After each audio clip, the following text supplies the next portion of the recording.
한두 명이 찬양을 할 것 같습니다. 노예 찬양대에 나가는 어린이 2명이 찬양을 하고요. 다니엘은 한 주 미루도록 하겠습니다. 우리가 세상에 사는 동안에 내가 하는 말로 인해서 누군가 일어설 수 있다면 그것처럼 복된 일이 어디 있겠습니까? 내가 격려해주고 축복해주고 칭찬해주고 이 말로 인해서 그 사람이 오늘 새 힘을 얻고 일어설 수 있다면 정말 복된 일이죠. 우리 옆에 있는 사람 격려도 해주시고 칭찬도 해주시고 축복도 해주시는 시간을 갖도록 하겠습니다.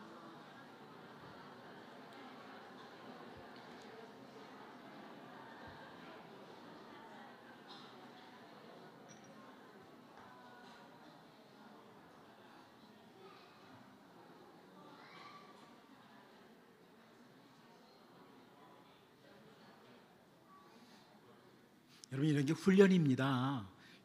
늘 격려해주고 칭찬해주고 축복해주는 게 훈련이 잘 되면 집에 가서도 하는 거예요. 집에 가서도 자녀들에게 격려해주고 칭찬해주고 축복해주고 또 가족들에게 그렇게 하려고 사는 겁니다. 그렇지 않으면 이 훈련이 안 되면 매일 비난하고 너는 왜 그 모양이니?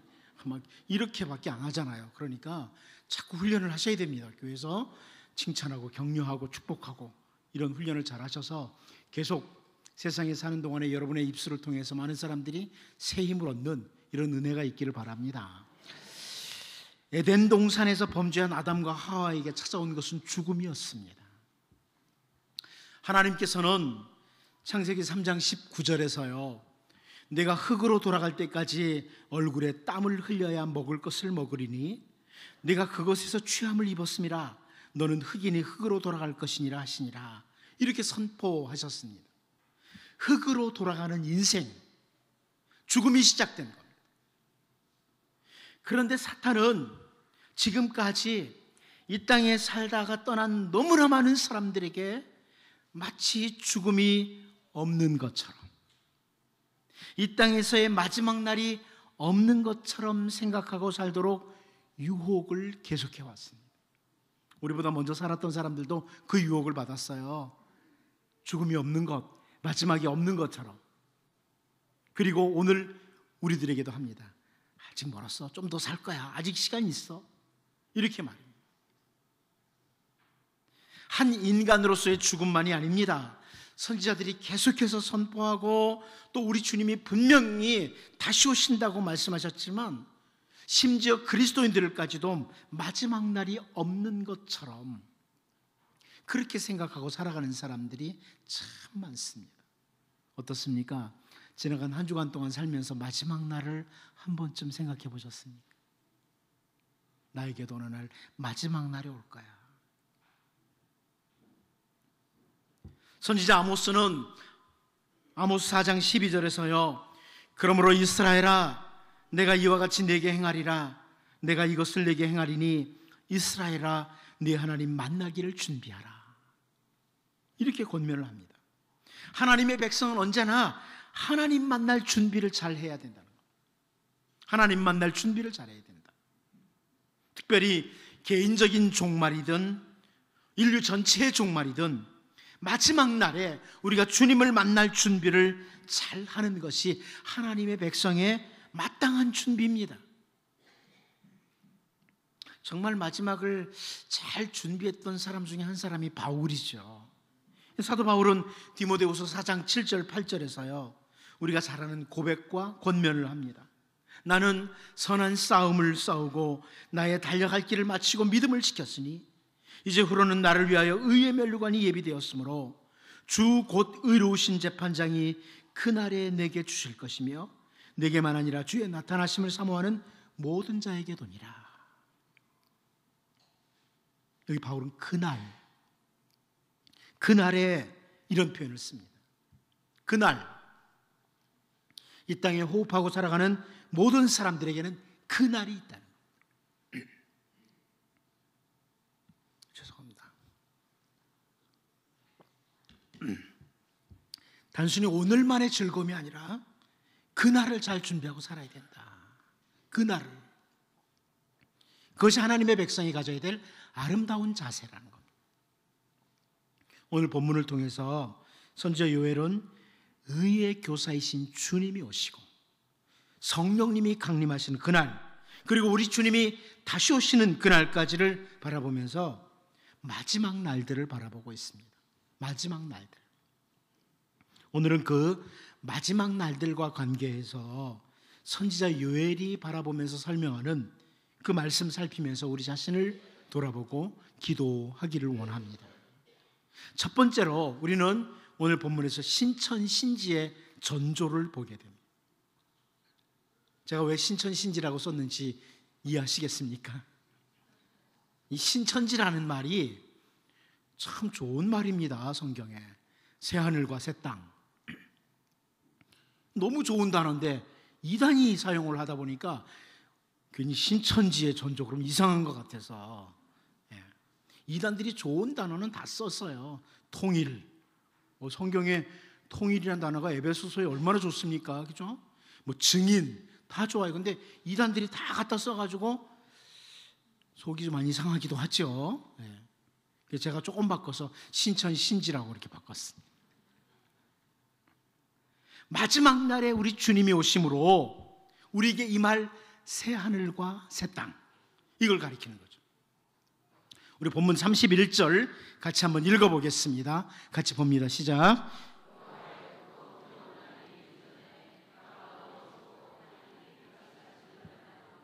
아멘. 여기 선지자 요엘은 여호와의 크고 두려운 날이 이르기 전에 이런 표현을 하고 있습니다.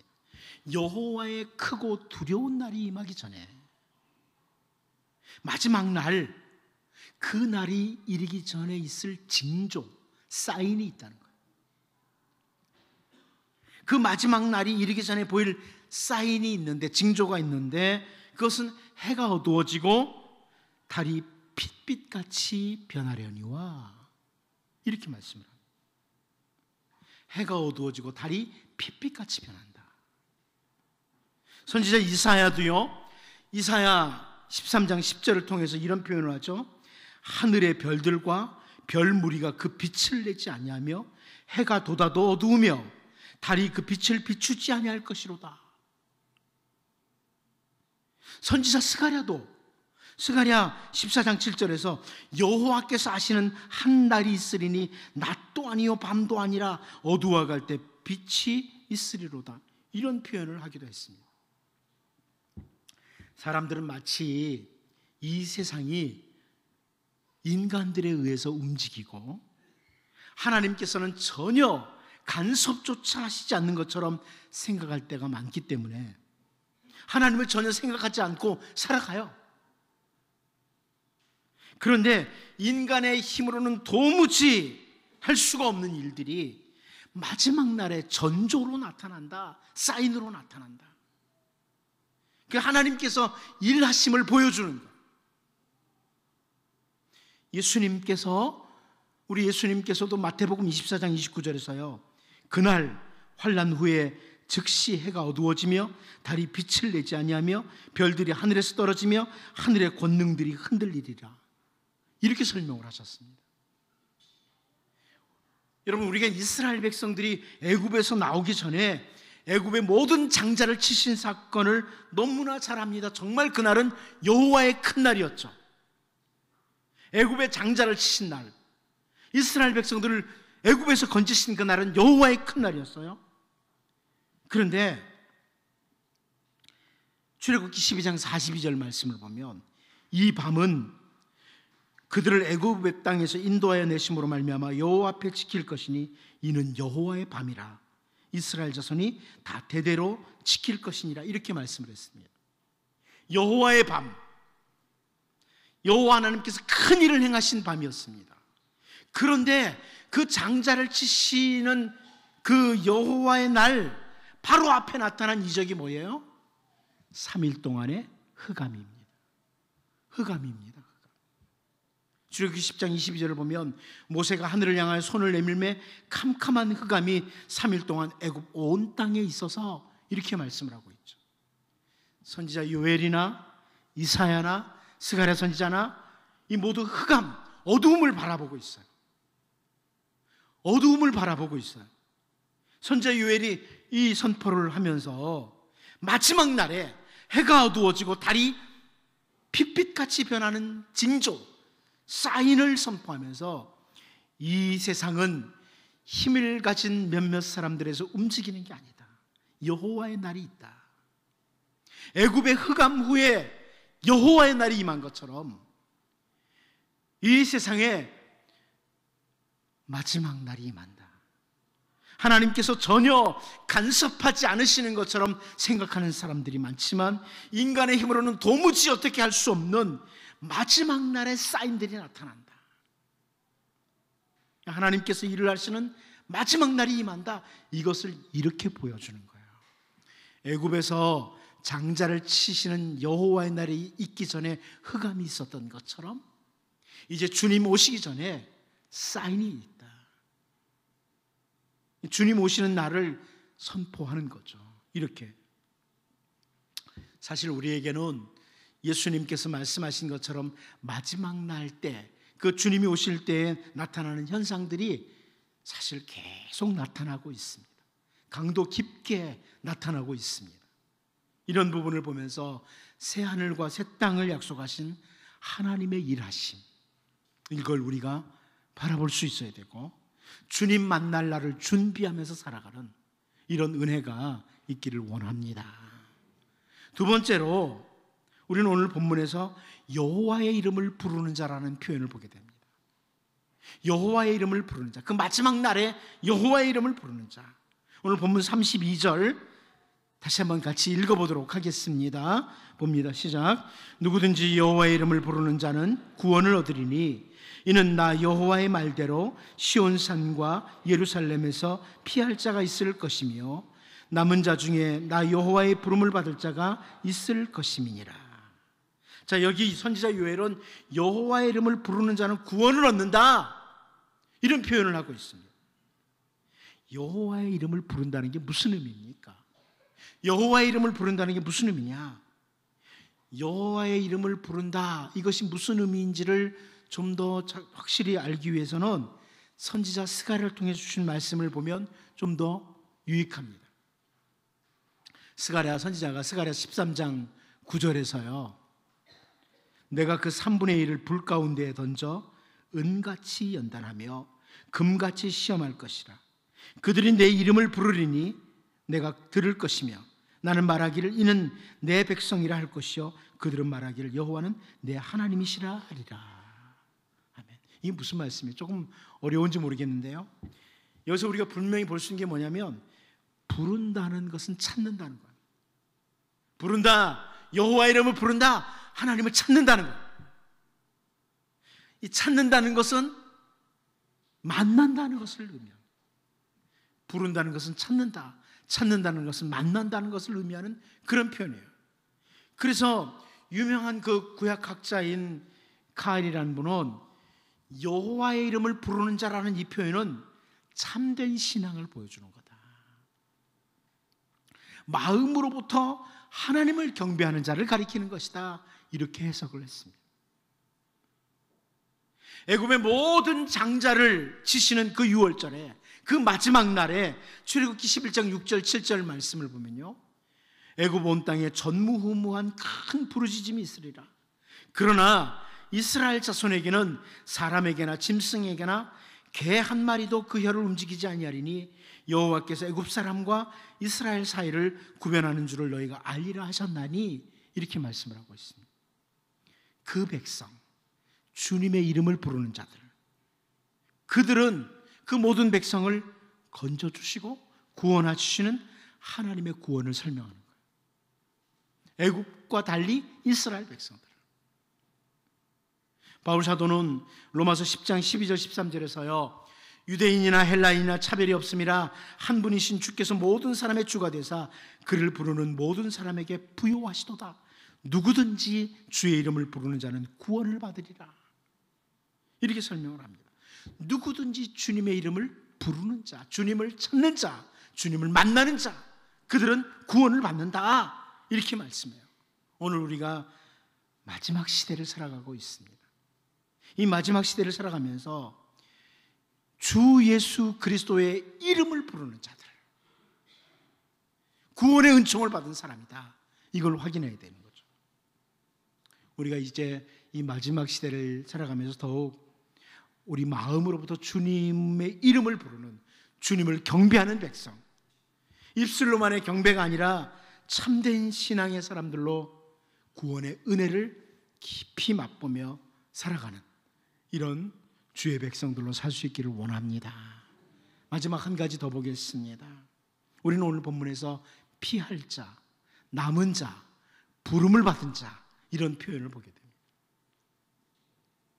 우리 32절 다시 한번 읽어보도록 하겠습니다. 같이 봅니다. 시작.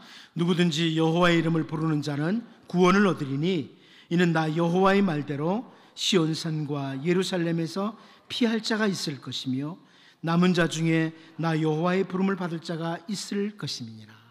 아멘. 자, 여기 피할 자라는 단어는요, 심판의 때에 그 심판을 피하는 자, 심판을 모면하고 남은 자를 가리키는 단어입니다. 그리고 우리 번역에 남은 자라는 이렇게 번역이 된 단어는 심판의 때 생존자, 살아있는 자, 이것을 의미하는 단어고요. 부르는 자라는 단어는요, 앞에 여호와의 이름을 부르는 자라는 표현에서 부르는 자와 같은 단어예요. 그러니까 우리가 하나님을 부르면, 하나님을 진심으로 찾는 경배자로 서면 하나님도 우리를 부르신다는 이런 말씀. 우리가 진심으로 하나님을 찾으면 하나님도 우리를 찾으신다, 이런 의미의 단어예요. 아무리 애굽을 심판하는 심판의 때, 마지막 때에도, 또 우리 주님이 다시 오심으로 세상을 심판하시는 그때에도 피할 자, 생존자, 부르심을 받는 자가 있다, 이런 말씀입니다. 여러분, 한 번쯤 이 시대를 바라보면서 마지막 때를 좀 생각하고 살기를 원합니다. 사단은 계속해서 우리에게 죽음에 대해서, 마지막 때에 대해서 생각하지 않고 살도록 유혹을 하지만 예수 그리스도로 말미암아 우리가 주의 백성이 되므로 그 마지막 날에 우리는 심판을 피할 자요, 생존자요, 또 하나님께 부름을 받는 자다, 이것을 기억하고 우리가 주님께 더 감사하며 하루하루 주어진 날들을 주님의 종으로, 그리고 주님의 신실한 백성으로 살아갈 수 있기를 원합니다. 시간 같이 한번 기도하겠습니다. 기도할 때 우리의 눈에도 마지막 때가 보입니다. 마지막 때의 현상들, 징조들이 보입니다. 이런 현상들이 계속 곳곳에서 나타나면서 세상 사람들도 정말 말세라고, 마지막 때라고 말하는 이때 주님 만날 준비를 잘하고 살 수 있게 도와달라고 기도하고요, 마음으로부터 주님을 경배하는, 입술만의 경배가 아니라 참된 신앙으로 하나님을 경배하는, 하나님을 찾는 자 되도록 기도하고, 세상을 심판하시는 때에도 피할 자가 있다, 생존자가 있다, 부르심을 받는 자가 있다, 이렇게 말씀하는데 우리는 바로 예수 그리스도 안에서 바로 그런 피할 자요, 생존자요, 하나님께 부르심을 받는 자다, 이걸 기억하고 주님께 더욱 감사하며 주님의 종으로, 주님의 신실한 백성으로 살도록 시간 같이 한번 기도하겠습니다. 하나님, 우리 아버지, 시간 하나님